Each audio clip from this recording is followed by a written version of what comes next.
ਹਾਜ਼ਰੀਆਂ ਲਵਾ ਰਹੀ ਨਤਮਸਤਕ ਹੋ ਰਹੀ ਸਮੂਹ ਗੁਰੂ ਕੀ ਸੰਗਤ ਜੀ। ਵਡਭਾਗੀ ਆ ਜੋ ਗਰੀਬ ਨਵਾਜ਼ ਗੁਰੂ ਸਾਹਿਬ ਦੇ ਹਜ਼ੂਰ ਜੁੜ ਕੇ ਸਵਾਸਾਂ ਨੂੰ ਸਫਲ ਕਰ ਰਹੇ ਹਾਂ। ਆਪ ਸੰਗਤਾਂ ਨੇ ਸਤਿਗੁਰਾਂ ਦੇ ਦਰਸ਼ਨ, ਗੁਰਬਾਣੀ ਦੇ ਰਸ ਭਿੰਨੇ ਸ਼ਬਦਾਂ ਦੇ ਕੀਰਤਨ, ਸੋਦਾਰ ਸ੍ਰੀ ਰਹਿਰਾਸ ਸਾਹਿਬ ਜੀ ਕੇ ਜਾਪ, ਸ਼੍ਰੀ ਮੁਖ ਵਾਕ ਸ਼ਰਵਣ ਕਰਕੇ ਲਾਭ ਖੱਟਿਆ ਲਾਹਾ ਪ੍ਰਾਪਤ ਕੀਤਾ ਹੈ। ਚੱਲ ਰਹੀ ਗੁਰ ਇਤਿਹਾਸ ਦੀ ਲੜੀਵਾਰ ਕਥਾ ਵਿਚਾਰ ਦਾ ਸਮਾਂ। ਸੋ ਆਓ ਸਤਿਗੁਰਾਂ ਦੇ ਪਾਵਨ ਪਵਿੱਤਰ ਇਤਿਹਾਸ ਦੀ ਕਥਾ ਆਰੰਭ ਕਰਨ ਤੋਂ ਪਹਿਲਾਂ ਗੁਰੂ ਕੀ ਬਖਸ਼ਿਸ਼ ਗੁਰਫਤਿਹ ਵਿੱਚ ਸਾਂਝ ਪਾਓ।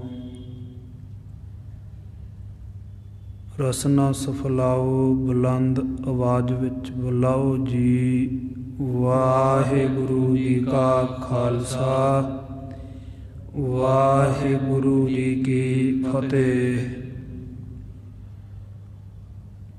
ਅੱਗੇ ਪ੍ਰਸੰਗ ਆਰੰਭ ਕਰਨ ਤੋਂ ਪਹਿਲਾਂ ਕੱਲ ਵਾਲਾ ਵਿਚਾਰਿਆ ਹੋਇਆ ਪ੍ਰਸੰਗ ਸੰਖੇਪ ਕੋ ਮਾਤਰ ਦੁਹਰਾ ਲਈਏ ਤਾਂ ਕਿ ਲੜੀ ਜੁੜ ਜਾਵੇ ਔਰ ਅੱਗੇ ਆ ਰਹੇ ਪ੍ਰਸੰਗ ਨੂੰ ਸਮਝਣ ਵਿੱਚ ਔਖਿਆਈ ਨਾ ਹੋਵੇ।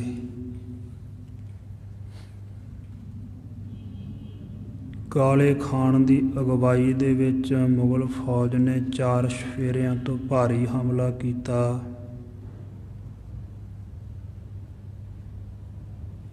ਪਰ ਇਹਦਾ ਕੋਈ ਵੀ ਕਾਰਜ ਸਿੱਧ ਨਾ ਹੋ ਸਕਿਆ।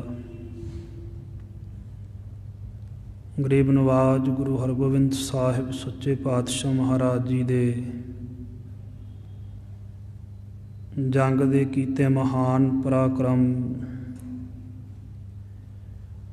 ਆਤਮ ਬਲ ਦੇ ਸਾਹਮਣੇ ਇਹ ਤੁਰਕ ਸੈਨਿਕ ਖੀਣ ਹੋ ਗਏ। ਸਤਿਗੁਰਾਂ ਦੇ ਤਿੱਖੇ ਤੀਰਾਂ ਨੇ ਇਹਨਾਂ ਦੇ ਬਹੁਤ ਸਾਰੇ ਸੈਨਿਕਾਂ ਨੂੰ ਲਾਸ਼ਾਂ ਦੇ ਵਿੱਚ ਤਬਦੀਲ ਕਰ ਦਿੱਤਾ ਹੈ। ਜੋ ਵੀ ਇਹਨਾਂ ਦਾ ਸੈਨਿਕ ਸਤਿਗੁਰਾਂ ਦੇ ਤੀਰ ਦੇ ਸਾਹਮਣੇ ਆਇਆ ਜਿਉਂਦਾ ਨਾ ਰਹਿ ਸਕਿਆ।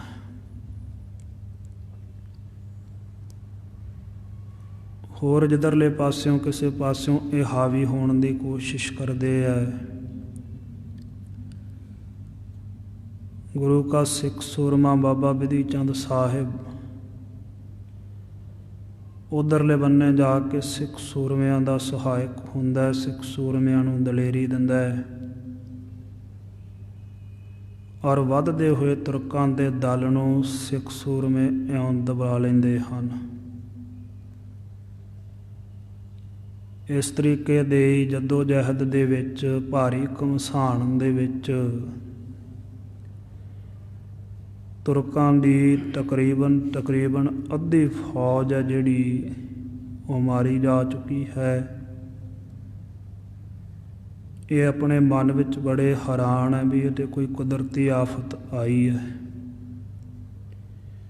ਇੰਨੇ ਕੁ ਥੋੜ੍ਹੇ ਸਮੇਂ ਦੇ ਵਿੱਚ ਦੀ ਸਤਿਗੁਰਾਂ ਦੇ ਇੰਨੇ ਕੁ ਥੋੜ੍ਹੇ ਸਿੱਖ ਸੂਰਮੇ ਸਾਡੀ ਐਡੀ ਵੱਡੀ ਫੌਜ ਨੂੰ ਕਿਸ ਤਰੀਕੇ ਨਾਲ ਮਾਰ ਸਕਦੇ ਹਨ।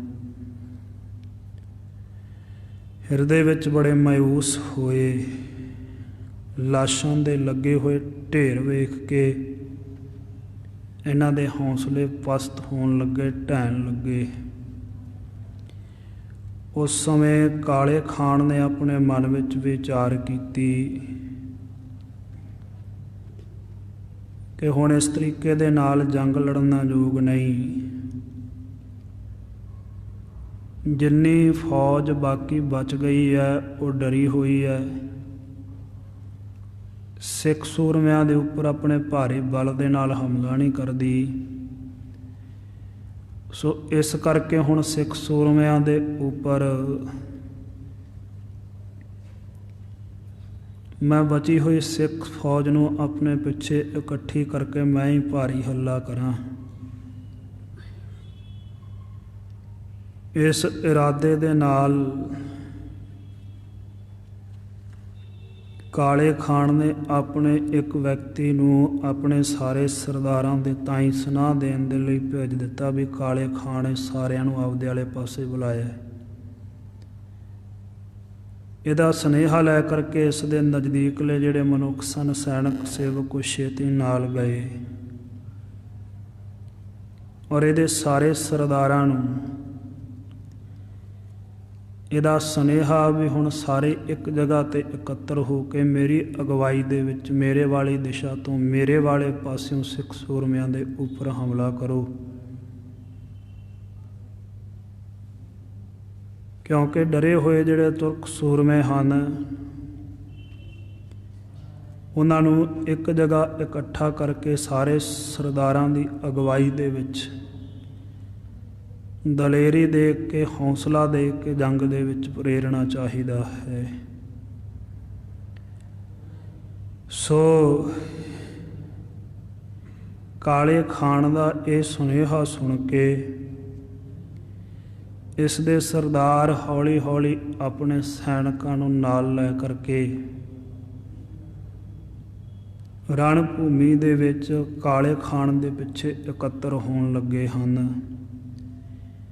ਇਹ ਆਪਾਂ ਕੱਲ੍ਹ ਇੱਥੋਂ ਤੱਕ ਪਾਵਨ ਪਵਿੱਤਰ ਇਤਿਹਾਸਕ ਪ੍ਰਸੰਗ ਵਿਚਾਰਿਆ ਸੀ। ਅੱਗੇ ਜਿਸ ਤਰੀਕੇ ਦੇ ਨਾਲ ਪਾਵਨ ਪਵਿੱਤਰ ਗੁਰ ਇਤਿਹਾਸ ਦੀ ਵਿਚਾਰ ਆ ਰਹੀ ਹੈ,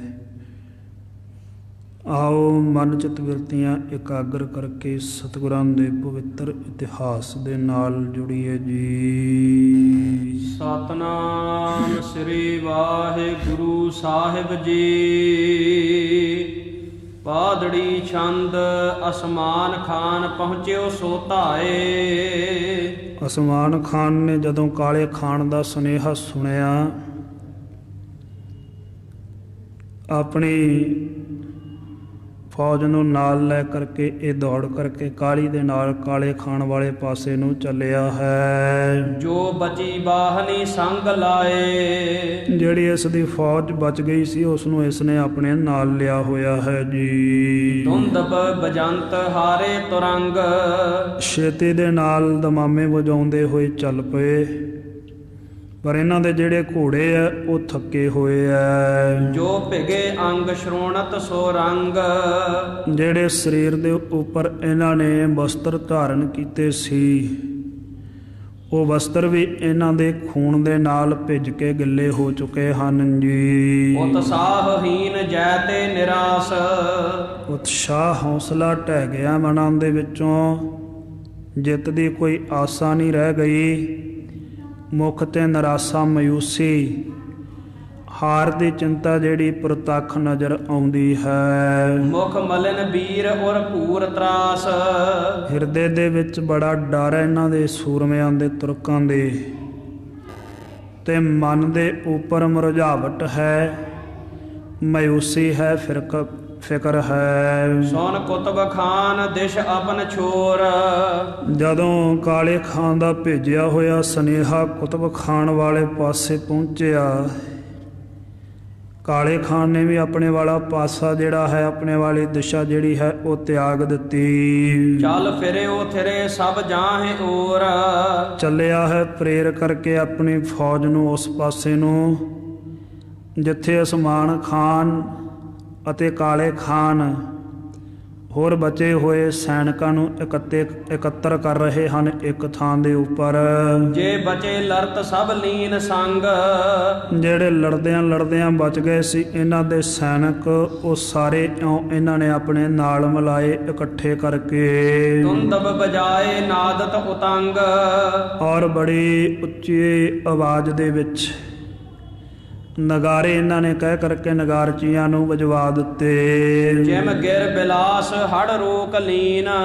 ਕਹਿੰਦੇ ਜਿਹੜੀ ਇਹਨਾਂ ਦੀ ਫੌਜ ਹੈ ਉਹ ਇਸ ਤਰੀਕੇ ਦੀ ਉਸ ਸਮੇਂ ਨਜ਼ਰ ਆਉਂਦੀ ਹੈ ਜਿਵੇਂ ਗਿਰ ਬਸਾਲ ਹੜ੍ਹ ਰੋਕ ਲੀਨ।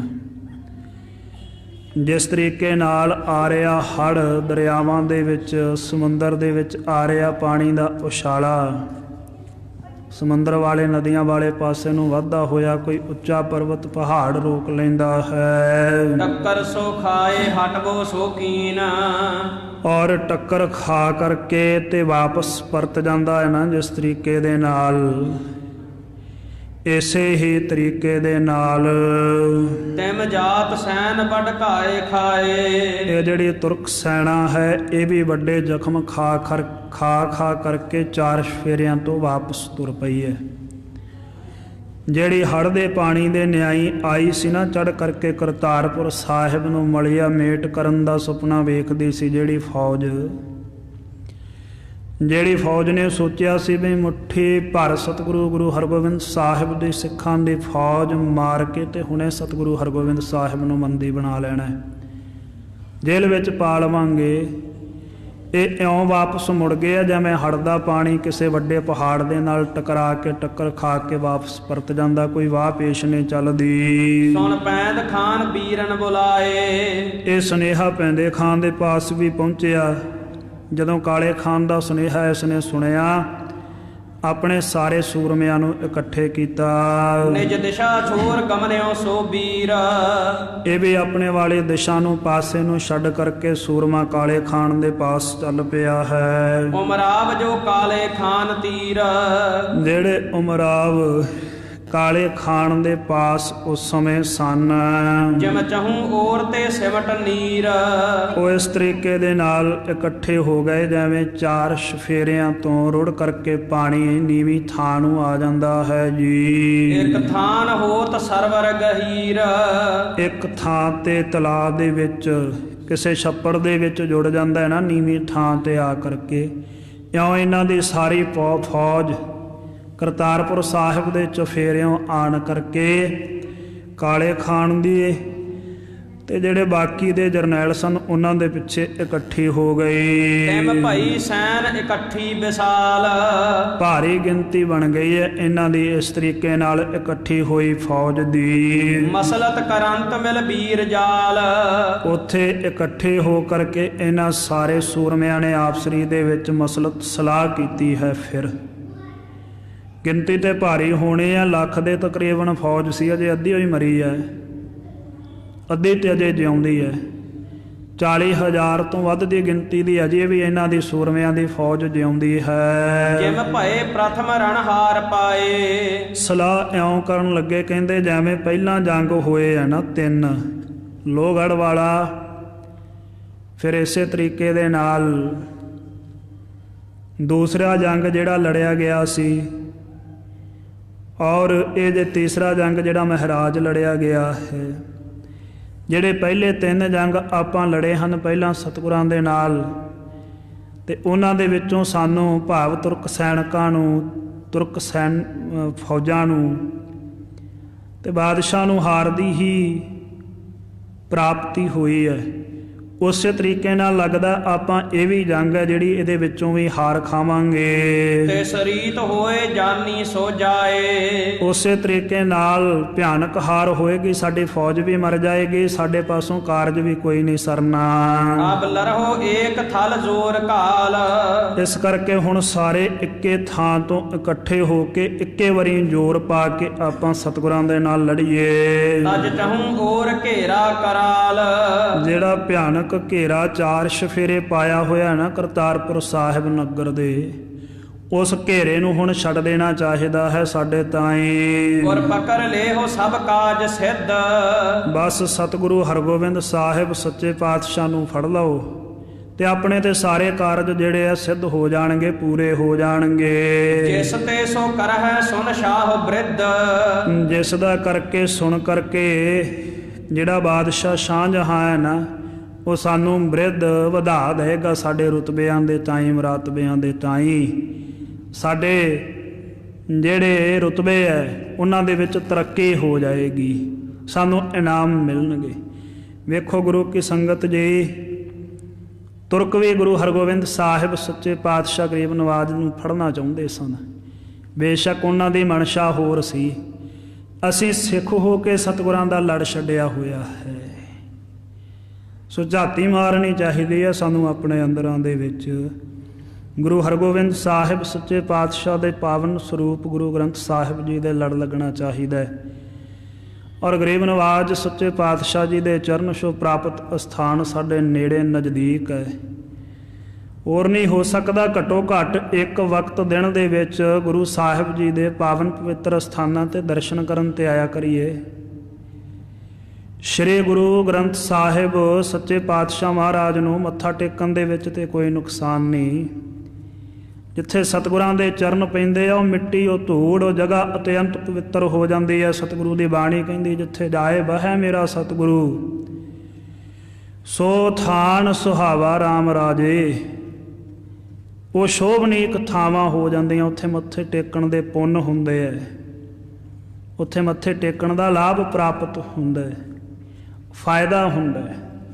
ਸੋ ਇਸ ਕਰਕੇ ਸੰਕਲਪ ਬਣਾਈਏ ਪਰ ਪੱਕਾ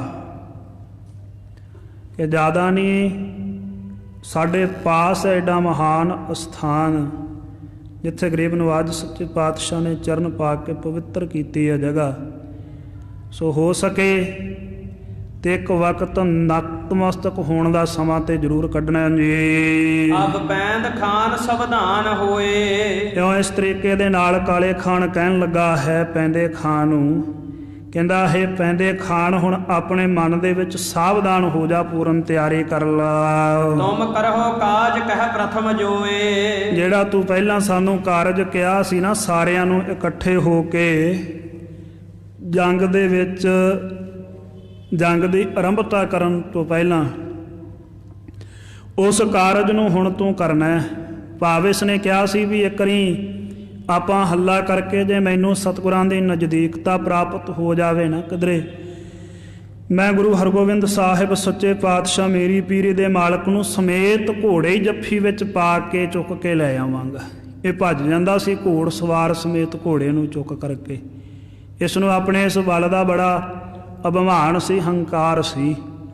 ਸੋ ਇਸ ਨੇ ਪਹਿਲਾਂ ਕਿਹਾ ਸੀ ਜੇ ਕਿਤੇ ਮੈਨੂੰ ਨਜ਼ਦੀਕਤਾ ਮਿਲ ਗਈ ਮੈਂ ਗੁਰੂ ਨੂੰ ਦਵੰਦ ਯੁੱਧ ਦੇ ਲਈ ਲਲਕਾਰੂੰਗਾ। ਜੇ ਮੇਰੇ ਨਾਲ ਦਵੰਦ ਯੁੱਧ ਲੜਿਆ ਨਾ ਗਰੀਬ ਨਵਾਜ ਨੇ, ਮੈਂ ਆਪਣੀ ਗਲਵਕੜੀ ਦੇ ਵਿੱਚ, ਆਪਣੀ ਜੱਫੀ ਦੇ ਵਿੱਚ, ਬਾਹਾਂ ਦੇ ਵਿੱਚ ਭਰ ਲਾਂਗਾ ਸੱਚੇ ਪਾਤਸ਼ਾਹ ਗੁਰੂ ਹਰਗੋਬਿੰਦ ਸਾਹਿਬ ਨੂੰ, ਔਰ ਛੱਡਾਂਗਾ ਨਹੀਂ। ਮੈਂ ਚੁੱਕ ਕਰਕੇ ਸਿੱਖਾਂ ਦੀ ਫੌਜ ਦੇ ਵਿੱਚੋਂ ਤੁਹਾਡੇ ਪਾਸ ਲੈ ਆਵਾਂਗਾ, ਤੁਰਕਾਂ ਦੀ ਫੌਜ ਦੇ ਵਿੱਚ। ਫਿਰ ਤੁਸੀਂ ਬੰਦੀ ਬਣਾ ਲੈਣਾ, ਚਾਹੇ ਤੁਸੀਂ ਮਾਰ ਲੈਣਾ, ਮੇਰਾ ਵੀ ਬਦਲਾ ਪੂਰਾ ਹੋ ਜਾਏਗਾ ਔਰ ਤੁਹਾਡਾ ਵੀ ਬਦਲਾ ਪੂਰਾ ਹੋ ਜਾਏਗਾ। ਸੋ ਇਸ ਤਰੀਕੇ ਦੀ ਸਲਾਹ ਇਹਨਾਂ ਨੇ ਘੜੀ ਹੋਈ ਸੀ। ਉਹ ਇਹਨੂੰ ਚੇਤੇ ਕਰਾਉਂਦਾ ਹੁਣ ਕਾਲੇ ਖਾਨ, ਕਹਿੰਦਾ ਜੋ ਤੂੰ ਪਹਿਲਾਂ ਕਿਹਾ ਸੀ ਜੰਗ ਆਰੰਭ ਹੋਣ ਤੋਂ, ਉਹ ਕੰਮ ਹੁਣ ਤੂੰ ਕਰਨਾ ਹੈ। ਸਿਰ ਪਾਓ ਦੇਹ ਹਜ਼ਰਤ ਵਿਸਾਲ।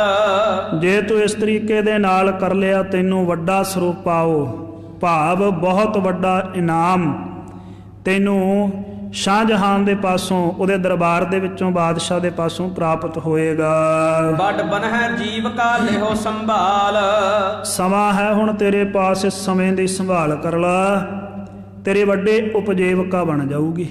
ਇੰਨਾ ਧਨ ਤੈਨੂੰ ਪ੍ਰਾਪਤ ਹੋ ਜਾਣਾ, ਕਈ ਪੀੜ੍ਹੀਆਂ ਖਾਣਗੀਆਂ ਤੇਰੀਆਂ। ਨਤ ਮਰਨ ਨੀਕ ਮਨ ਲੇਹੋ ਜਾਨ। ਤੇ ਜੇ ਨਾ ਕਰ ਸਕਿਆ ਨਾ ਇਹ ਕੰਮ ਗੁਰੂ ਹਰਗੋਬਿੰਦ ਸਾਹਿਬ ਸੱਚੇ ਪਾਤਸ਼ਾਹ ਨੂੰ ਫੜਨ ਦਾ, ਤੇ ਫਿਰ ਦੂਜੀ ਗੱਲ ਮੇਰੀ ਇਹ ਸੁਣ ਲੈ ਵੀ ਮਨ ਦੇ ਵਿੱਚ ਮਰਨਾ ਹੀ ਚੰਗਾ ਜਾਣ ਲਾ, ਫਿਰ ਜਿਉਣ ਦੀ ਆਸ ਛੱਡ ਦੇ। ਸੁਣ ਕਾਨ ਬਾਕ ਕਹਿ ਕੁਤਬ ਖਾਨ। ਸੁਣ ਕਰਕੇ ਕੁਤਬ ਖਾਨ ਦੇ ਇਹਨਾਂ ਬੋਲਾਂ ਨੂੰ ਆਪਣੇ ਕੰਨਾਂ ਦੇ ਵਿੱਚ ਇਮ ਕਰਨ ਉਚਿਤ ਇਸ ਥਲ ਸੰਭਾਰ। ਕੁਤਬ ਖਾਨ ਨੇ ਜਦੋਂ ਕਾਲੇ ਖਾਨ ਦੇ ਇਹ ਬਚਨ ਸੁਣੇ, ਇਹ ਬੋਲ ਸੁਣੇ, ਕੁਤਬ ਖਾਨ ਕਹਿੰਦਾ ਇਸ ਥਾਂ ਤੇ ਹੁਣ ਇਹੀ ਕੰਮ ਕਰਨਾ ਯੋਗ ਹੈ। ਕਹਿ ਲੇਹੋ ਗੁਰੂ ਅਬ ਬਿਨ ਅਵਾਰ। ਹੁਣ ਕੋਈ ਦੇਰ ਨਾ ਲਾਈਏ, ਕੋਈ ਸਮਾਂ ਨਾ ਲਾਈਏ, ਬਸ ਛੇਤੀ ਦੇ ਨਾਲ, ਕਾਹਲੀ ਦੇ ਨਾਲ ਸਮਾਂ ਗਵਾਏ ਬਿਨਾਂ ਸਤਿਗੁਰਾਂ ਨੂੰ ਪਕੜ ਲਿਆ ਜਾਵੇ। ਦੋਹਾਂ ਦਿਸ਼ਨ ਸੈਨ ਜੁਝਾਂ ਜੁਝਾਰ। ਦੋਵਾਂ ਪਾਸਿਆਂ ਦੀ ਫੌਜ ਦੇ ਜਿਹੜੇ ਜੁਝਾਰੂ ਸੂਰਮੇ ਆ ਆਪਸਰੀ ਦੇ ਵਿੱਚ ਜੂਝ ਰਹੇ ਹਨ, ਬੜੇ ਹੱਠ ਦੇ ਨਾਲ ਬੜੇ ਬਲ ਦੇ ਨਾਲ ਮੁਕਾਬਲਾ ਕਰਦੇ ਐ। ਏਮ ਲਰਨ ਬਿਖੈ ਨਹਿ ਪਾਏ ਹਾਰ। ਇਸ ਤਰੀਕੇ ਦੇ ਨਾਲ ਜੰਗ ਲੜਨ ਦੇ ਨਾਲ ਸਿੱਖ ਸੂਰਮਿਆਂ ਨੂੰ ਹਾਰ ਨਹੀਂ ਪ੍ਰਾਪਤ ਹੋ ਸਕਦੀ, ਉਹ ਹਾਰਨਗੇ ਨਹੀਂ। ਕਹਿ ਲਾਗ ਲਰਹੋ ਸਭ ਘਾਤ ਹੋਏ। ਕਿੱਥੋਂ ਤੱਕ ਲੜੋਗੇ ਸਿੱਖ ਸੂਰਮਿਆਂ ਦੇ ਨਾਲ, ਕਿੰਨਾ ਕੁ ਸਮਾਂ ਆਪਣੇ ਸਾਰੇ ਸੈਨਿਕ ਮਾਰੇ ਜਾਣਗੇ ਇਸ ਹਿਸਾਬ ਦੇ ਨਾਲ। ਸਭ ਬਾਤ ਜਾਹੇ ਪਕੜੋ ਨਾ ਕੋਏ। ਸਾਰੇ ਦੇ ਸਾਰੇ ਆਪਾਂ ਵਿਅਰਥੀ ਆਪਣੇ ਬਣਾਏ ਹੋਏ ਹੀਲੇ ਆ ਜਿਹੜੇ ਉਹ ਚਲੇ ਜਾਣਗੇ, ਜੇ ਕਰਕੇ ਗੁਰੂ ਹਰਗੋਬਿੰਦ ਸਾਹਿਬ ਸੱਚੇ ਪਾਤਸ਼ਾਹ ਨੂੰ ਪਕੜ ਨਾ ਸਕੇ। ਸੁਣ ਪੈਂਦ ਖਾਨ ਬੋਲਿਓ ਗਰੂਰ। ਇਹ ਗੱਲਾਂ ਜਦੋਂ ਕੁਤਬ ਖਾਨ ਦੀਆਂ ਸੁਣੀਆਂ, ਪੈਂਦੇ ਖਾਨ ਬੜੇ ਹੰਕਾਰ ਦੇ ਵਿੱਚ ਆ ਕਰਕੇ ਮਾਣ ਦੇ ਨਾਲ ਭਰਿਆ ਹੋਇਆ ਬੋਲ ਪਿਆ। ਮੈਂ ਰਹਿਓ ਪਿਖਤ ਗੁਰ ਰਹਿ ਦੂਰ।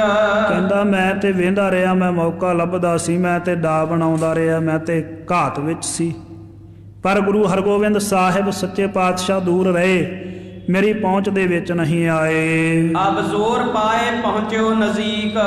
ਹੁਣ ਐ ਕਰੋ, ਜ਼ੋਰ ਪਾਓ ਸਾਰੇ ਮਿਲ ਕਰਕੇ ਸਿੱਖਾਂ ਤੇ ਉੱਪਰ, ਜ਼ੋਰ ਪਾ ਕੇ ਤੇ ਗੁਰੂ ਹਰਗੋਬਿੰਦ ਸਾਹਿਬ ਸੱਚੇ ਪਾਤਸ਼ਾਹ ਦਾ ਨੇੜਾ ਕਰੀਏ, ਮਾਲਕ ਦੇ ਪਾਸ ਜਾਈਏ। ਤੁਮ ਦੇਖੋ ਖਰੇ ਲਹਿ ਲੇਹੋ ਠੀਕ। ਤੁਸੀਂ ਬਸ ਖੜੇ ਹੋ ਕੇ ਵੇਖਿਓ ਕਿ ਮੈਂ ਕਿਸ ਤਰੀਕੇ ਦੇ ਨਾਲ ਗੁਰੂ ਹਰਗੋਬਿੰਦ ਸਾਹਿਬ ਸੱਚੇ ਪਾਤਸ਼ਾਹ ਨੂੰ ਰਣ ਭੂਮੀ ਦੇ ਵਿੱਚ ਪਕੜ ਲੈਣਾ ਹਾਂ। ਨਿਜ ਸੈਨ ਬਿਖੈ ਅੰਨ ਉਠਾਏ। ਉਠਾ ਕਰਕੇ ਗੁਰੂ ਹਰਗੋਬਿੰਦ ਸਾਹਿਬ ਸੱਚੇ ਪਾਤਸ਼ਾਹ ਨੂੰ ਚੁੱਕ ਕਰਕੇ ਆਪਣੀ ਫੌਜ ਦੇ ਵਿੱਚ ਲੈ ਆਵਾਂਗਾ। ਭਟ ਅਪਰ ਜੇ ਪਹੁੰਚੈ ਨਿਕਟ ਧਾਏ। ਜਿਹੜੇ ਹੋਰ ਸਿੱਖ ਸੂਰਮੇ ਗੁਰੂ ਹਰਗੋਬਿੰਦ ਸਾਹਿਬ ਸੱਚੇ ਪਾਤਸ਼ਾਹ ਦੀ ਸਹਾਇਤਾ ਦੇ ਲਈ, ਮਦਦ ਦੇ ਲਈ ਉਹਨਾਂ ਦੇ ਪਾਸ ਆਉਣਗੇ, ਉਹਨਾਂ ਨੂੰ ਛਡਾਉਣ ਦੇ ਲਈ ਮੇਰੇ ਪਾਸੋਂ। ਤਿਨ ਲੇਹੋ ਰੋਕ ਤੁਮ ਹੇਲ ਕਾਲ। ਉਹਨਾਂ ਨੂੰ ਤੁਸੀਂ ਹੱਲਾ ਕਰਕੇ ਜ਼ੋਰ ਕਰਕੇ ਰੋਕ ਲਿਓ, ਉਹ ਸਿੱਖ ਨਾ ਮੇਰੇ ਵਿੱਚ ਅੜਚਣ ਬਣ ਸਕਣ। ਇਹ ਨਾ ਹੋਵੇ ਉਹ ਮੇਰੇ ਤੋਂ ਛਡਾ ਕੇ ਲੈ ਜਾਣ ਗੁਰੂ ਹਰਗੋਬਿੰਦ ਸਾਹਿਬ ਦੇ ਤਾਈਂ। ਤਬ ਤੁਰਤ ਸਿੱਧ ਕਾਰਜ ਵਿਸਾਲ। ਉਸ ਸਮੇਂ ਇਹ ਕਹਿਣ ਲੱਗੇ, ਤੂੰ ਉਸ ਸਮੇਂ ਜਿਹੜਾ ਕਾਰਜ ਹੈ ਇਸ ਤਰੀਕੇ ਦੇ ਨਾਲ ਇਹ ਤੁਰਤ ਸਿੱਧ ਹੋ ਸਕਦਾ ਹੈ, ਕਾਹਲੀ ਦੇ ਨਾਲ ਤੁਹਾਨੂੰ ਸਾਰਿਆਂ ਨੂੰ ਮੇਰਾ ਸਹਾਇਕ ਹੋਣਾ ਪਏਗਾ। ਅਸਮਾਨ ਖਾਨ ਸੁਰ ਕਰ ਬਖਾਨ। ਜਦੋਂ ਇਸ ਤਰੀਕੇ ਦੀ ਗੱਲ ਪੈਂਦੇ ਖਾਨ ਨੇ ਆਖੀ, ਅਸਮਾਨ ਖਾਨ ਨੇ ਇਸ ਦੇ ਤਾਈਂ ਜਵਾਬ ਦਿੱਤਾ ਹੈ, ਮੈਂ ਹਨੋ ਬਾਨ ਤੱਕ ਤਾਨ ਤਾਨ। ਕਹਿਣ ਲੱਗਾ, ਤੂੰ ਗੁਰੂ ਹਰਗੋਬਿੰਦ ਸਾਹਿਬ ਨੂੰ ਪਕੜ ਤੇ ਸਹੀ, ਜਿਹੜਾ ਨੇੜੇ ਆਏਗਾ ਨਾ ਤੇਰੇ ਤੇ ਗੁਰੂ ਹਰਗੋਬਿੰਦ ਸਾਹਿਬ ਦੇ, ਮੈਂ ਉਹਨੂੰ ਵੇਖ ਵੇਖ ਕੇ ਆਪਣੇ ਤੀਰਾਂ ਦਾ ਨਿਸ਼ਾਨਾ ਬਣਾ ਲਵਾਂਗਾ। ਇਹਦਾ ਨਿਸ਼ਾਨਾ ਬੜਾ ਪੱਕਾ ਸੀ, ਤੀਰ ਅੰਦਾਜ਼ੀ ਦਾ ਬੜਾ ਨਿਪੁੰਨ ਸੀ ਇਹ। ਕਹਿੰਦਾ ਮੈਂ ਉਹਨਾਂ ਦੇ ਸਰੀਰ ਵਿੰਨ ਦਿਆਂਗਾ ਆਪਣੇ ਤਿੱਖੇ ਤੀਰਾਂ ਦੇ ਨਾਲ। ਨਹਿ ਕਰਹੁ ਬਿਲਬ ਗੁਰਮਾਨ ਵਿਹਾਰ। ਮੈਂ ਦੇਰ ਨਹੀਂ ਲਾਵਾਂਗਾ, ਤੇਰੇ ਨੇੜੇ ਨਹੀਂ ਕਿਸੇ ਨੂੰ ਆਉਣ ਦਿਆਂਗਾ ਜੇ ਤੂੰ ਸਫਲ ਹੋ ਗਿਆ। ਇਸ ਤਰੀਕੇ ਨਾਲ ਗੁਰੂ ਹਰਗੋਬਿੰਦ ਸਾਹਿਬ ਸੱਚੇ ਪਾਤਸ਼ਾਹ ਨੇ ਫਿਰ ਹਾਰ ਮੰਨ ਲੈਣੀ ਹੈ। ਨਹਿ ਲਰਿਓ ਦੂਰ ਐ ਕੈ ਜੁਝਾਰ। ਕਿਉਂਕਿ ਮੈਂ ਵੇਖਿਆ ਹੈ ਰਣ ਦੇ ਵਿੱਚ ਗੁਰੂ ਹਰਗੋਬਿੰਦ ਸਾਹਿਬ ਜੁਝਾਰੂ ਸੂਰਮੇ ਨੂੰ, ਉਹ ਦੂਰ ਹੀ ਜੰਗ ਲੜਦੇ ਰਹੇ, ਆਪਣੀ ਫੌਜ ਦੇ ਨੇੜੇ ਨਹੀਂ ਆਏ। ਇਮ ਕਰਿਓ ਮੰਤਰ ਮਿਲ ਮੂੜ ਮਖਾਨ। ਇਸ ਤਰੀਕੇ ਦੇ ਨਾਲ ਮਿਲ ਕਰਕੇ ਇਹਨਾਂ ਮੂਰਖ ਪਠਾਨਾਂ ਨੇ ਆਪਸਰੀ ਦੇ ਵਿੱਚ ਤੁਰਕਾਂ ਨੇ ਇਹ ਸਲਾਹ ਪਕਾ ਲਈ ਹੈ ਜੀ। ਪ੍ਰੇਰੰਤ ਕਾਲ ਢਿਗ ਮਿੱਤਰ ਜਾਨ। ਕਹਿੰਦੇ ਜਾਣ ਲਓ ਇਹਨਾਂ ਦੀ ਮੌਤ ਇਹਨਾਂ ਦੇ ਨੇੜੇ ਹੈ, ਤੇ ਸਮਾਂ ਇਹਨਾਂ ਨੂੰ ਪ੍ਰੇਰ ਰਿਹਾ ਹੈ ਗੁਰੂ ਹਰਗੋਬਿੰਦ ਸਾਹਿਬ ਦੇ ਪਾਸ ਜਾਣ ਦੇ ਲਈ। ਇਕੱਠੇ ਸਮੂਹ ਧੁੰਦਬ ਬਜਾਏ। ਇਉਂ ਮਿਲ ਕਰਕੇ ਇਹਨਾਂ ਸਾਰਿਆਂ ਨੇ ਆਪਸਰੀ ਦੇ ਵਿੱਚ ਸਲਾਹ ਪੱਕੀ ਕੀਤੀ, ਪੱਕੀ ਸਲਾਹ ਕਰਕੇ ਜ਼ੋਰ ਜ਼ੋਰ ਦੀ ਨਗਾਰੇ ਵਜਵਾ ਦਿੱਤੇ। ਘੇਰਾ ਜੋ ਕੀਨ ਤਿਆਗਿਓ ਤਦਾਏ। ਜਿਹੜਾ ਘੇਰਾ ਇਹਨਾਂ ਨੇ ਚਫੇਰੇ ਕੀਤਾ ਹੋਇਆ ਸੀ ਨਾ ਕਰਤਾਰਪੁਰ ਸਾਹਿਬ ਦੇ, ਉਹ ਛੇਤੀ ਦੇ ਨਾਲ ਉਸੇ ਸਮੇਂ ਛੱਡ ਦਿੱਤਾ ਹੈ। ਇਤ ਸ਼੍ਰੀ ਗੁਰਦਿੱਤਾ ਧਨ ਸੰਭਾਰ। ਇਧਰ ਗੁਰੂ ਕੇ ਸੁਪੁੱਤਰ ਧੰਨ ਬਾਬਾ ਗੁਰਦਿੱਤਾ ਸਾਹਿਬ ਜੀ ਨੇ ਧਨੁਖ ਸੰਭਾਲਿਆ ਹੋਇਆ ਜੀ ਆਪਣੇ ਹੱਥ ਵਿੱਚ। ਤਿਆਗੰਤ ਤੀਰ ਰੇ ਪਰ ਮਾਰ ਮਾਰ। ਔਰ ਆਪਣੇ ਵੈਰੀਆਂ ਨੂੰ ਆਪਣੇ ਸਖਤ ਧਨੁਖ ਦੇ ਵਿੱਚੋਂ ਤਿੱਖੇ ਤੀਰਾਂ ਦੀ ਵਰਸ਼ਾ ਕਰਕੇ ਮਾਰ ਮਾਰ ਕੇ ਸੁੱਟ ਰਹੇ ਹਨ। ਜਿਤ ਪਰਹਿ ਜਾਏ ਕਮਸਾਨ ਮੇਲ।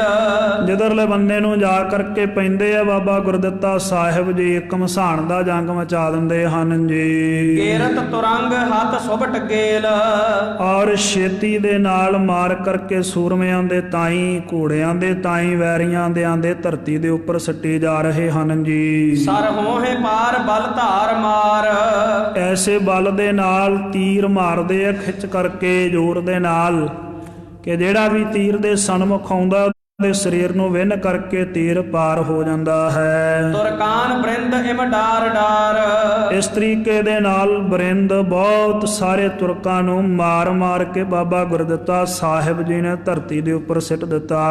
ਹੈ ਕੋ ਕੁਦਾਏ ਚਾਹ ਗਿਰਦ ਫੇਰ, ਔਰ ਆਪਣੇ ਚਪਲ ਚੰਚਲ ਘੋੜੇ ਨੂੰ ਕਦਾਉਂਦਿਆਂ ਹੋਇਆਂ 4 ਸਫੇਰੇ ਕਰਤਾਰਪੁਰ ਸਾਹਿਬ ਦੇ ਬਾਬਾ ਗੁਰਦਿੱਤਾ ਸਾਹਿਬ ਜੀ ਨਿਗਰਾਨੀ ਕਰਦੇ ਐ। ਪੁਰ ਰੱਛ ਕੀਨ ਸਭ ਹੇਰ ਹੈ, ਔਰ ਸਾਰਿਆਂ ਨੂੰ ਵੇਖ ਵੇਖ ਕਰਕੇ ਸੈਨਿਕਾਂ ਦੇ ਤਾਈ ਨਗਰ ਦੇ ਨਿਵਾਸੀਆਂ ਦੇ ਤਾਈ ਨਗਰ ਦੀ ਰੱਖਿਆ ਕੀਤੀ। ਜਹ ਤੁਰਕ ਜ਼ੋਰ ਘਾਲੰਤ ਆਏ, ਜਿੱਥੇ ਆ ਕਰਕੇ ਤੁਰਕਾਂ ਦਾ ਜ਼ੋਰ ਪੈ ਜਾਂਦਾ ਸੀ ਇਹ ਹਾਵੀ ਹੁੰਦੇ ਸੀ ਸਿੱਖ ਸੂਰਮਿਆਂ ਦੇ ਉੱਪਰ। ਸੁਨ ਸ਼ੋਰ ਜਾਤ ਉਤਲੰਤ ਧਾਏ, ਉਧਰਲੇ ਬੰਦੇ ਨੂੰ ਹੀ ਬਾਬਾ ਗੁਰਦਿੱਤਾ ਸਾਹਿਬ ਜੀ ਆਵਾਜ਼ ਸੁਣ ਕੇ ਕਾਲੀ ਦੇ ਨਾਲ ਚਲੇ ਜਾਂਦੇ ਸਨ ਮਦਦ ਦੇ ਲਈ ਸਿੱਖਾਂ ਦੀ। ਜਬ ਪਖੈ ਵੀਰ ਗੁਰ ਆਏ, ਜਦੋਂ ਵੇਖਦੇ ਐ ਸਿੱਖ ਸੂਰਮੇ ਕੇ ਗੁਰੂ ਕਾ ਸੁਪੁੱਤਰ ਬਾਬਾ ਗੁਰਦਿੱਤਾ ਸਾਹਿਬ ਸਾਡੀ ਸਹਾਇਤਾ ਦੇ ਲਈ ਪਹੁੰਚ ਗਏ ਆ ਜੀ। ਵਦ ਅਧਿਕ ਹਤ ਹੈ ਲੱਖ ਕਰ ਸਹਾਏ, ਫਿਰ ਬਹੁਤ ਜ਼ਿਆਦੇ ਉਤਸ਼ਾਹ ਦੇ ਵਿੱਚ ਅੱਗੇ ਵੱਧ ਕਰਕੇ ਬਾਬਾ ਗੁਰਦਿੱਤਾ ਸਾਹਿਬ ਜੀ ਮਾਰਦੇ ਹਨ ਵੈਰੀਆਂ ਦੇ ਤਾਈ। ਤੁਰਕਨ ਪਲਾਏ ਮਾਰੰਤ ਪਾਛ, ਸਹਾਇਕ ਵੇਖ ਕੇ ਬਾਬਾ ਗੁਰਦਿੱਤਾ ਸਾਹਿਬ ਜੀ ਨੂੰ ਸਿੱਖ ਸੂਰਮੇ ਮਾਰਦੇ ਆ ਵੈਰੀਆਂ ਦੇ ਤਾਈ। ਇਉਂ ਵੇਖੋ ਗੁਰੂ ਕੀ ਸੰਗਤ ਜੀ ਇਤਿਹਾਸ ਗਵਾਹ ਹੈ ਕਿ ਗੁਰੂ ਕੇ ਸੁਪੁੱਤਰ ਬਾਬਾ ਗੁਰਦਿੱਤਾ ਸਾਹਿਬ ਬਾਬਾ ਸ਼੍ਰੀ ਚੰਦ ਸਾਹਿਬ ਜੀ ਦੇ ਗੱਦੀ ਨਸ਼ੀਨ ਸੀ। ਇਤਿਹਾਸ ਦੱਸਦਾ ਇਸ ਗੱਲ ਨੂੰ ਔਰ ਪਰੰਪਰਾ ਮੁਤਾਬਕ ਵੀ ਇਹ ਗੱਲ ਸਿੱਧ ਹੁੰਦੀ ਹੈ। ਉਹਨਾਂ ਦੇ ਵੱਲੋਂ ਕਾਇਮ ਕੀਤੀ ਜੋ ਉਹਨਾਂ ਦੀ ਸੰਪਰਦਾ ਹੈ। ਸੀਨੇ ਪਸੀਨੇ ਉਹਨਾਂ ਦੇ ਬਹੁਤ ਸਾਰੇ ਮਹੰਤ ਮੁਖੀ ਮਹਾਤਮਾ ਅੱਜ ਵੀ ਮਿਲਦੇ ਆ, ਉਹ ਦੱਸਦੇ ਆ ਇਤਿਹਾਸ ਦੇ ਤਾਈਂ। ਤੇ ਸਾਡੇ ਕੁਝ ਵੀਰ ਕਹਿੰਦੇ ਆ ਵੀ ਬਾਬਾ ਗੁਰਦਿੱਤਾ ਸਾਹਿਬ ਵਾਹਿਗੁਰੂ ਬਾਬਾ ਸ਼੍ਰੀ ਚੰਦ ਸਾਹਿਬ ਜੀ ਗੁਰਮਤਿ ਮਰਿਆਦਾ ਅਨੁਸਾਰ ਨਹੀਂ ਸੀ। ਜੇ ਉਹ ਨਹੀਂ ਸੀ ਗੁਰਮਤਿ ਦੇ ਮੁਤਾਬਕ ਤੇ ਉਹਨਾਂ ਦੇ ਗੱਦੀ ਨਸ਼ੀਨ ਅੱਗੇ ਜਿਹੜੇ ਉਹਨਾਂ ਦੀ ਜਗ੍ਹਾ ਦੇ ਉੱਪਰ ਸੀ ਬਾਬਾ ਗੁਰਦਿੱਤਾ ਸਾਹਿਬ ਗੁਰੂ ਹਰਗੋਬਿੰਦ ਸਾਹਿਬ ਦੇ ਸੁਪੁੱਤਰ, ਉਹ ਸਿੱਖਾਂ ਦੀ ਗੁਰੂ ਹਰਗੋਬਿੰਦ ਸਾਹਿਬ ਸੱਚੇ ਪਾਤਸ਼ਾਹ ਦੀ ਅਗਵਾਈ ਵਿੱਚ ਹੋ ਰਹੀ ਇਸ ਜੰਗ ਦੀ ਸਹਾਇਤਾ ਕਰ ਰਹੇ ਹਨ। ਇਸ ਜੰਗ ਦੇ ਵਿੱਚ ਉਹਨਾਂ ਨੇ ਸ਼੍ਰੀ ਸਾਹਿਬ ਉਹਨਾਂ ਨੇ ਤਿੱਖਾ ਤੀਰ ਸਖਤ ਧਨੁੱਖ ਆਪਣੇ ਹੱਥਾਂ ਦੇ ਵਿੱਚ ਫੜਿਆ ਹੋਇਆ। ਉਹਨਾਂ ਨੇ ਜ਼ਖਮ ਖਾਧੇ ਆ ਵੈਰੀਆਂ ਦੇ ਸਿੱਖਾਂ ਦੀ ਸਹਾਇਤਾ ਦੇ ਲਈ ਰੱਖਿਆ ਦੇ ਹਿੱਤ। ਤੇ ਸਾਡੇ ਭੁਲੱਕੜ ਵੀਰ ਕਹਿੰਦੇ ਵੀ ਗੁਰੂ ਕੇ ਉਸ ਪੁੱਤਰ ਮਰਿਆਦਾ ਦੇ ਵਿੱਚ ਹੀ ਨਹੀਂ ਸੀ। ਰੱਬ ਜਾਣਦਾ ਵੀ ਕੀ ਸਿੱਧ ਕਰਨਾ ਚਾਹੁੰਦੇ, ਪਰਮੇਸ਼ਰ ਨੂੰ ਪਤਾ ਹੈ। ਹਾਂ ਠੀਕ ਹੈ, ਕਿਤੇ ਨਾ ਕਿਤੇ ਕੁਛ ਨਾ ਕੁਛ ਰਹਿਤ ਮਰਿਆਦਾ ਦਾ ਫਰਕ ਜ਼ਰੂਰ ਹੈ।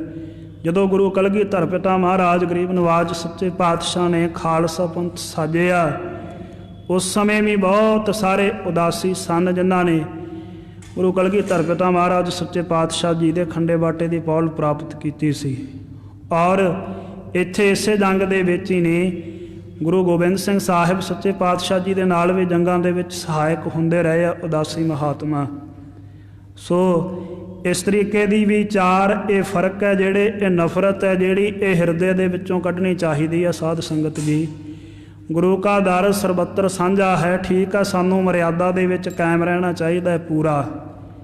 ਅਸੀਂ ਡਟ ਕੇ ਮਰਿਆਦਾ 'ਤੇ ਪਹਿਰਾ ਦਈਏ, ਇਸ ਗੱਲ ਦੀ ਬਹੁਤ ਵੱਡੀ ਜ਼ਰੂਰਤ ਆ। ਪਰ ਕਿਸੇ ਸਾਧੂ ਮਹਾਤਮਾ ਦੀ ਇਸ ਤਰੀਕੇ ਦੇ ਨਾਲ ਇਉਂ ਅਜਾਈ ਨਿੰਦਿਆ ਕਰਨੀ ਇਹ ਵੀ ਸਾਨੂੰ ਸ਼ੋਭਾ ਨਹੀਂ ਦਿੰਦੀ। ਮੈਂ ਪਹਿਲਾਂ ਵੀ ਇੱਕ ਦਿਨ ਬੇਨਤੀ ਕੀਤੀ ਸੀ, ਸਾਡਾ ਗੁਰੂ ਇਹ ਕਹਿੰਦਾ ਨਿੰਦਾ ਭਲੀ ਕਿਸੇ ਕੀ ਨਾਹੀ ਮਨ ਮੁਖ ਮੁਗਧ ਕਰਨ। ਕਿਸੇ ਵੀ ਜੀਅ ਦੀ ਨਿੰਦਿਆ ਹੀ ਨਹੀਂ ਚੰਗੀ, ਕਿਸੇ ਮਨੁੱਖ ਦੀ, ਰੱਬ ਦੇ ਬਣਾਏ ਹੋਏ ਕਿਸੇ ਵੀ ਜੀਵ ਜੰਤੂ ਦੀ। ਪਰ ਨਿੰਦਿਆ ਦੇ ਵਿੱਚ ਫਰਕ ਹੁੰਦਾ। ਇੱਕ ਹੁੰਦੀ ਅਨਹੋਈ ਗੱਲ ਵਹਿਮ ਪਾਉਣੇ, ਉਹ ਹੁੰਦੀ ਆ ਨਿੰਦਿਆ ਜਿਹੜੀ ਅਨਹੋਈ ਬਣਾ ਕੇ ਕਰਨੀ ਆ ਗੱਲ, ਜਾਂ ਕਿਸੇ ਦੇ ਕੀਤੀ ਹੋਈ ਕਿਰਤ ਦੇ ਉੱਪਰ ਪਰਦਾ ਪਾ ਕੇ ਪੇਸ਼ ਕਰਨਾ, ਜਾਂ ਕਿਸੇ ਦੇ ਜੀਵਨ ਨੂੰ ਤੋੜ ਮਰੋੜ ਕੇ ਵਿਰੋਧ ਦੇ ਵਿੱਚ ਪ੍ਰਗਟ ਕਰਨ ਦੀ ਕੋਸ਼ਿਸ਼ ਕਰਨੀ, ਉਹ ਨਿੰਦਿਆ ਹੁੰਦੀ ਹੈ। ਸੱਚਾਈ ਨਿੰਦਿਆ ਨਹੀਂ ਹੁੰਦੀ। ਸੋ ਸਮਝਣ ਦੀ ਲੋੜ ਹੈ। ਕਿਸੇ ਦੇ ਐਸੇ ਭੁਲਾਵੇ ਦੇ ਪ੍ਰਚਾਰ ਦੇ ਵਿੱਚ ਨਹੀਂ ਆਉਣਾ। ਗੁਰੂ ਕੇ ਸਮੂਹ ਸਪੁੱਤਰ ਸਤਿਕਾਰਯੋਗ ਸੀ ਔਰ ਹਮੇਸ਼ਾ ਸਤਿਕਾਰਯੋਗ ਰਹਿਣਗੇ। ਜਿਹੜਾ ਕਰਦਾ ਨਿੰਦਿਆ ਹੱਥ ਜੋੜ ਕੇ ਉਹਨੂੰ ਫਤਿਹ ਬੁਲਾ ਦੇਣੀ ਚਾਹੀਦੀ ਹੈ ਵੀ ਭਾਈ ਤੂੰ ਕਰੀ ਜਾ, ਕਿਉਂਕਿ ਇਹ ਤਾਂ ਸਾਨੂੰ ਸਾਡੇ ਗੁਰੂ ਦਾ ਵੀ ਹੁਕਮ ਨਹੀਂ ਹੈ। ਇਸ ਕਰਕੇ ਇਹ ਵੀ ਇੱਕ ਮਰਿਆਦਾ ਹੀ ਹੈ ਗੁਰਮਤਿ ਦੀ ਵੀ ਨਿੰਦਿਆ ਨਹੀਂ ਕਰਨੀ ਗੁਰੂ ਦੇ ਸਿੱਖ ਨੇ ਕਿਸੇ ਦੀ। ਇਸ ਵਚਨ ਨੂੰ ਵੀ ਤਾਂ ਕਮਾਉਣਾ ਚਾਹੀਦਾ ਕਿ ਨਹੀਂ ਕਮਾਉਣਾ ਚਾਹੀਦਾ। ਜਿਸ ਹਿਸਾਬ ਦੇ ਨਾਲ ਵੇਖੀਏ ਗੁਰਮਤਿ ਦੇ ਮੁਤਾਬਕ ਤੇ ਬਹੁਤ ਕੁਛ ਨਹੀਂ ਹੈ। ਗੁਰਮਤਿ ਸਾਨੂੰ ਕਮਾਉਣ ਵਾਸਤੇ ਦਿੱਤੀ ਹੈ ਗੁਰੂ ਸਾਹਿਬ ਨੇ, ਕਿਸੇ ਦੇ ਉੱਪਰ ਥੋਪਣ ਵਾਸਤੇ ਨਹੀਂ ਦਿੱਤੀ। ਕਿਸੇ ਨੂੰ ਧੱਕੇ ਦੇ ਨਾਲ ਪਕੜ ਕਰਕੇ ਨਹੀਂ ਕਹਿ ਸਕਦੇ ਵੀ ਤੂੰ ਆ ਜਾ 5 ਕਕਾਰ ਪਾ। ਕਿਸੇ ਦੀ ਧੌਣ ਤੇ ਸ਼੍ਰੀ ਸਾਹਿਬ ਰੱਖ ਕੇ ਨਹੀਂ ਕਹਿ ਸਕਦੇ ਵੀ ਤੂੰ ਖੰਡੇ ਬਾਟੇ ਦੀ ਪੌੜ ਲੈ ਹੀ ਲੈ। ਇਹ ਧੱਕੇ ਦੇ ਨਾਲ ਨਹੀਂ ਹੁੰਦਾ ਕੁਝ ਵੀ। ਇਹ ਖੇਡ ਪ੍ਰੇਮ ਦੀ ਹੈ। ਇੱਥੇ ਪ੍ਰੇਮ ਪ੍ਰਧਾਨ ਹੈ। ਸਾਚ ਕਹੋ ਸੁਣ ਲੇਹੋ ਸਭੈ, ਜਿਨ ਪ੍ਰੇਮ ਕੀਓ ਤਿਨ ਹੀ ਪ੍ਰਭ ਪਾਇਓ। ਇੱਥੇ ਗੁਰੂ ਨਾਨਕ ਦੇਵ ਸਾਹਿਬ ਸੱਚੇ ਪਾਤਸ਼ਾਹ ਬ੍ਰਾਹਮਣਾਂ ਨੂੰ ਸੋਝੀ ਦੇਣ ਦੇ ਲਈ ਸ਼ਿਵਲਿੰਗ ਦੇ ਅੱਗੇ ਵੀ ਜਾ ਕੇ ਬਹਿੰਦੇ ਰਹੇ ਆ ਮੰਦਰਾਂ ਦੇ ਵਿੱਚ। ਓਮਕੇਸ਼ਵਰ ਧਾਮ ਇਸ ਗੱਲ ਦਾ ਗਵਾਹ ਹੈ, ਜਿੱਥੇ ਦੱਖਣੀ ਓਂਕਾਰ ਗਰੀਬ ਨਵਾਜ ਸੱਚੇ ਪਾਤਸ਼ਾਹ ਨੇ ਉਚਾਰਨ ਕੀਤੀ। ਜਿੱਥੇ ਜਿਹੜੇ ਮੇਨ ਅਸਥਾਨ ਤੇ ਪੂਜਾ ਹੁੰਦੀ ਸੀ ਮੰਦਿਰ ਦੇ ਵਿੱਚ, ਉੱਥੇ ਸਨਮੁਖ ਜਾ ਕੇ ਬੈਠੇ ਸੀ ਗਰੀਬ ਨਵਾਜ ਸੱਚੇ ਪਾਤਸ਼ਾਹ। ਕਿਸੇ ਧਰਮ ਨੂੰ ਨਹੀਂ ਭੰਡਿਆ ਮਹਾਰਾਜ ਸੱਚੇ ਪਾਤਸ਼ਾਹ ਨੇ। ਸਾਰੇ ਬ੍ਰਾਹਮਣ ਵੀ ਨਹੀਂ ਮਾੜੇ। ਗੁਰਬਾਣੀ ਦੇ ਵਿੱਚ ਬੈਠੇ ਆ ਭਗਤ ਬੇਣੀ ਜੀ ਬ੍ਰਾਹਮਣ ਹੈ। ਇਸ ਕਰਕੇ ਸਮਝਣ ਦੀ ਜ਼ਰੂਰਤ ਹੈ। ਜੋ ਗਲਤ ਹੈ ਕੇਵਲ ਗਲਤ ਨੂੰ ਗਲਤ ਆਖਿਆ ਗਿਆ ਹੈ ਗੁਰਮਤਿ ਮਰਿਆਦਾ ਦੇ ਅਨੁਸਾਰ। ਗੁਰਸਿੱਖੀ ਦੀ ਰੀਤ ਇਹ ਹੈ, ਜੋ ਗਲਤ ਹੈ ਉਹ ਗਲਤ ਹੈ, ਗਲਤ ਨੂੰ ਸਹੀ ਕਰਨਾ ਹੈ। ਇਹ ਨਹੀਂ ਵੀ ਗਲਤ ਨੂੰ ਆਧਾਰ ਬਣਾ ਕੇ ਸਹੀ ਨੂੰ ਵੀ ਗਲਤੀ ਸਾਬਤ ਕਰਨ ਤੁਰ ਪਈਏ, ਸਾਰੀ ਚੀਜ਼ ਦਾ ਖੰਡਨ ਹੀ ਕਰ ਦਈਏ। ਇਹ ਨਹੀਂ ਗੱਲ ਹੋਣੀ ਚਾਹੀਦੀ। ਸੋ ਬਾਕੀ ਸਾਰੇ ਗਲਤ ਵੀ ਸਹੀ ਨਹੀਂ ਹੋ ਸਕਦੇ ਹੁੰਦੇ। ਜੇ ਇਉਂ ਹੋ ਸਕਦਾ ਹੁੰਦਾ ਤੇ ਗੁਰੂ ਨਾਨਕ ਦੇਵ ਸਾਹਿਬ ਸੱਚੇ ਪਾਤਸ਼ਾਹ ਜੀ ਦਾ ਜੀਵਨ ਗਵਾਹ। ਕੋਊ ਕਹੈ ਭੂਤਨਾ, ਕੋਊ ਕਹੈ ਬੇਤਾਲਾ। ਜਿਨ੍ਹਾਂ ਨੇ ਨਹੀਂ ਮੰਨਣਾ ਉਹਨਾਂ ਨੇ ਪੂਰੇ ਗੁਰੂ ਨੂੰ ਵੀ ਨਹੀਂ ਮੰਨਣਾ। ਉਹਨਾਂ ਤੇ ਗੁਰੂ ਨਾਨਕ ਦੇਵ ਸਾਹਿਬ ਨੂੰ ਭੂਤ ਕਹਿ ਦਿੱਤਾ, ਬੇਤਾਲਾ ਕਹਿ ਦਿੱਤਾ। ਸੋ ਕਿਸੇ ਦਾ ਕਰ ਕੀ ਲਵਾਂਗੇ। ਇਹ ਤੇ ਮੱਤ ਹੈ ਆਪੋ ਆਪਣੀ। ਜਿਹਦੀ ਪ੍ਰੇਮ ਨਾਲ ਸਮਝਾਉਣ ਦੀ ਕੋਸ਼ਿਸ਼ ਕਰੀਏ, ਜਿਹਦੇ ਤੇ ਗੁਰੂ ਸਾਹਿਬ ਦੀ ਕਿਰਪਾ ਹੋਵੇ, ਜਿਹੜਾ ਸਮਝ ਲਵੇ ਭਲੀ ਗੱਲ ਹੈ। ਜਿਹੜਾ ਨਹੀਂ ਸਮਝਦਾ ਜ਼ਰੂਰੀ ਨਹੀਂ ਵੀ ਉਹਦੇ ਨਾਲ ਲੜਨ ਵਾਸਤੇ ਹੀ ਤੁਰ ਪੈਣਾ। ਇੱਕ ਸਮਝ ਰੱਖਣੀ ਚਾਹੀਦੀ ਹੈ ਸਾਨੂੰ। ਨਾਨਕ ਨਾਮ ਚੜ੍ਹਦੀ ਕਲਾ ਤੇਰੇ ਭਾਣੇ, ਸਰਬੱਤ ਦਾ ਭਲਾ ਦਾ ਸਿਧਾਂਤ ਦਿੱਤਾ। ਇੱਕ ਬੋਲੇ ਸੋ ਨਿਹਾਲ ਦਾ ਦਿੱਤਾ। ਵੇਖਣਾ ਵੀ ਕਿੱਥੇ ਨਾਨਕ ਨਾਮ ਚੜ੍ਹਦੀ ਕਲਾ ਦਾ ਸਿਧਾਂਤ ਵਰਤਣਾ ਤੇ ਕਿੱਥੇ ਬੋਲੇ ਸੋ ਨਿਹਾਲ ਦਾ ਸਿਧਾਂਤ ਵਰਤਣਾ। ਦੋਵੇਂ ਗੱਲਾਂ ਦਾ ਦੇਗ ਤੇ ਤੇਗ ਫਤਿਹ ਕਿਹਾ ਗਰੀਬ ਨਵਾਜ ਸੱਚੇ ਪਾਤਸ਼ਾਹ ਨੇ। ਪਰ ਇਸ ਸਿਧਾਂਤ ਨੂੰ ਸਮਝਣ ਦੀ ਵੀ ਜ਼ਰੂਰਤ ਆ, ਇਹਦੇ ਅੰਦਰ ਉਤਰਨ ਦੀ ਵੀ ਜ਼ਰੂਰਤ ਹੈ। ਇਕੱਲੇ ਜਜ਼ਬਾਤ ਦੇ ਨਾਲ ਨਹੀਂ। ਮਹਾਰਾਜ ਸੱਚੇ ਪਾਤਸ਼ਾਹ ਨੇ ਇਕੱਲਾ ਸ਼ਸਤਰ ਨਹੀਂ ਫੜਾਇਆ, ਗਿਆਨੀ ਵੀ ਬਣਾਇਆ। ਇਕੱਲਾ ਗਿਆਨੀ ਸ਼ਾਸਤਰਾਰਥੀ ਨਹੀਂ ਬਣਾਇਆ, ਗਿਆਨ ਹੀ ਨਹੀਂ ਦਿੱਤਾ ਇਕੱਲਾ, ਫਿਰ ਹੱਥ ਦੇ ਵਿੱਚ ਮਾਲਾ ਵੀ ਦਿੱਤੀ ਹੈ ਵੀ ਸਮਝ ਕੇ ਵਾਹਿਗੁਰੂ ਵਾਹਿਗੁਰੂ ਵੀ ਕਰਨਾ ਆਪਦੇ ਭਲੇ ਦੇ ਵਾਸਤੇ ਵੀ। ਸ਼ਸਤਰ ਧਾਰ ਲਿਆ ਤੇ 4 ਪੰਕਤੀਆਂ ਗੁਰਬਾਣੀ ਦੀਆਂ ਪੜ੍ਹ ਲਈਆਂ ਤੇ ਕਿਸੇ ਤੇ ਜ਼ੋਰ ਅਜਮਾਇਸ਼ ਕਰਨ ਤੁਰ ਪਿਆ। ਜੇ ਤੇ ਗੱਲਾਂ ਨਾਲ ਨਹੀਂ ਮੰਨਿਆ ਤੇ ਫਿਰ ਸ਼੍ਰੀ ਸਾਹਿਬ ਧੂਲੀ। ਇਹ ਵੀ ਨਹੀਂ ਗੱਲ। ਪਹਿਲਾਂ ਆਪਦੀ ਆਤਮਾ ਨੂੰ ਵੀ ਠਾਰ, ਪਹਿਲਾਂ ਆਪਦੇ ਆਪ ਦਾ ਵੀ ਭਲਾ ਕਰ, ਆਪਦੇ ਅੰਦਰ ਵੀ ਉਤਰ, ਪਹਿਲਾਂ ਆਪਦੇ ਔਗਣ ਵੀ ਕੱਟ। ਪਹਿਲਾਂ ਤੈਨੂੰ ਇੰਨੀ ਕਿਤੇ ਸੋਝੀ ਹੋਵੇ ਵੀ ਤੂੰ ਇਹ ਤੇ ਕਸਵੱਟੀ ਲਾ ਸਕੇ ਵੀ ਤੂੰ ਕਿੱਥੇ ਸਹੀ ਹੈ ਤੇ ਤੂੰ ਕਿੱਥੇ ਗਲਤ ਹੈ।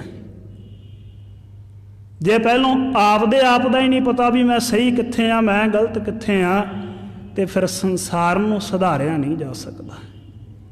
ਸੰਸਾਰ ਉਹਨਾਂ ਦੇ ਪਿੱਛੇ ਲੱਗ ਕੇ ਉਧਰਦਾ ਹੈ ਜਿਨ੍ਹਾਂ ਨੂੰ ਆਪਦੇ ਆਪ ਦੀ ਸੋਝੀ ਹੁੰਦੀ ਹੈ। ਭਗਤ ਕਬੀਰ ਸਾਹਿਬ, ਬਾਬਾ ਫਰੀਦ ਸਾਹਿਬ, ਭਗਤ ਬੇਣੀ, ਇੱਥੇ ਜਿਹਨੇ ਅੱਲਾਹੂ ਅੱਲਾਹੂ ਕਹਿ ਕੇ ਪਾਲਿਆ ਉਹ ਵੀ ਪ੍ਰਵਾਨ ਹੈ। ਮਸੀਤ ਦੀ ਵੀ ਗੱਲ ਹੈ ਗੁਰੂ ਗ੍ਰੰਥ ਸਾਹਿਬ ਦੇ ਵਿੱਚ, ਅੱਲਾ ਦੀ ਵੀ ਗੱਲ ਹੈ। ਜਿਹਨੇ ਰਾਮ ਰਾਮ ਕਹਿ ਕੇ ਪਾਲਿਆ ਇੱਥੇ ਉਹ ਵੀ ਪ੍ਰਵਾਨ ਹੈ। ਉਹਨੂੰ ਵੀ ਧੱਕਾ ਨਹੀਂ। ਜਿਹਨੇ ਕ੍ਰਿਸ਼ਨ ਕ੍ਰਿਸ਼ਨ ਕਹਿ ਕੇ ਪਾਲਿਆ ਇੱਥੇ ਉਹ ਵੀ ਪ੍ਰਵਾਨ ਹੈ, ਉਹਨੂੰ ਵੀ ਧੱਕਾ ਨਹੀਂ। ਰਾਜਨ ਕੌਣ ਤੁਮਾਰੇ ਆਵੈ, ਐਸੋ ਭਾਉ ਬਿਦਰ ਕੋ ਦੇਖਿਓ, ਉਹ ਗਰੀਬ ਮੋਹਿ ਭਾਵੈ। ਇਹ ਸਾਖੀ ਕਿਹਦੀ ਹੈ, ਕਿਹਦੇ ਸਿਰ ਮੜਾਂਗੇ? ਭਗਤ ਨਾਮਦੇਵ ਸਾਹਿਬ ਨੂੰ ਕੋਈ 35 ਵਾਰ ਕਹਿੰਦਾ, ਕੋਈ 72 ਵੇਰ ਸਰਗੁਣ ਸਰੂਪ ਦੇ ਦਰਸ਼ਨ ਹੋਏ। ਜਦੋਂ ਸਰਗੁਣ ਦੇ ਪੁਜਾਰੀ ਸੀ, ਕ੍ਰਿਸ਼ਨ ਭਗਵਾਨ ਦੀ ਵੀ ਪੂਜਾ ਕਰਦੇ ਸੀ, ਤੇ ਉਹਨਾਂ ਦੀ ਬਾਣੀ ਵੀ ਗੁਰੂ ਗ੍ਰੰਥ ਸਾਹਿਬ ਜੀ ਦੇ ਵਿੱਚ ਅੰਕਿਤ ਹੈ। ਇਸ ਕਰਕੇ ਬੜੀ ਜ਼ਰੂਰਤ ਹੈ ਪਹਿਲਾਂ ਸਮਝਣ ਦੀ ਤੇ ਆਪਣੇ ਆਪ ਨੂੰ ਸੁਧਾਰਨ ਦੀ, ਆਪ ਦੀ ਕਲਿਆਣ ਕਰਨ ਦੀ, ਫਿਰ ਸਮਾਜ ਨੂੰ ਸੁਧਾਰਨ ਤੁਰੀਏ ਤੇ ਗੁਰੂ ਕਲਾ ਵਰਤਾਏਗਾ, ਚੜ੍ਹਦੀ ਕਲਾ ਹੋਏਗੀ। ਗਰੀਬ ਨਵਾਜ ਮਿਹਰ ਕਰਨ। ਸੋ ਇੱਥੋਂ ਤੱਕ ਪਾਵਨ ਪਵਿੱਤਰ ਇਤਿਹਾਸ ਦੀ ਵਿਚਾਰ ਆਈ ਹੈ। ਵਿਚਾਰ ਕਰਦਿਆਂ ਹੋਈਆਂ ਬੇਅੰਤ ਪ੍ਰਕਾਰ ਦੀਆਂ ਭੁੱਲਾਂ ਦੇ ਖਿਮਾ ਬਖਸ਼ਣੀ, ਅੱਗੇ ਤੋਂ ਸ੍ਰੇਸ਼ਟਮਤ ਬਖਸ਼ਿਸ਼ ਕਰਕੇ ਨਿਹਾਲ ਕਰਨਾ। 2 ਪੰਕਤੀਆਂ ਪੜ੍ਹ ਕਰਕੇ ਸਮਾਪਤੀ ਹੈ ਜੀ। ਤੁਰਕਨ ਪਲਾਏ ਮਾਰੰਤ ਪਾ